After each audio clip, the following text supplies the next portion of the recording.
इस वक्त की बड़ी खबर। दिल्ली शराब केस में बीआरएस रुकन कौंसल कविता गिरफ्तार।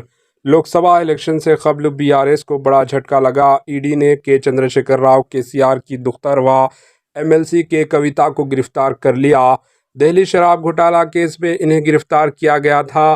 तलाशी वारंट के साथ दिल्ली से आए ईडी के 10 अफसरान ने तकरीबन 4 घंटे तक इनके घर में मुकम्मल तलाशी की। कई दस्तावेजात और कविता के फ़ोन जब्त कर लिए गए। बाद में ईडी के ओहदेदारों ने कहा कि इन्हें गिरफ्तार किया जा रहा है। इसके साथ ही कविता की क़ियामगाह के सामने बीआरएस पार्टी के कारकुनों की कसीर तादाद जमा हो गई और ईडी की कार्रवाई के खिलाफ धरना दिया। Bureau report, AHN news.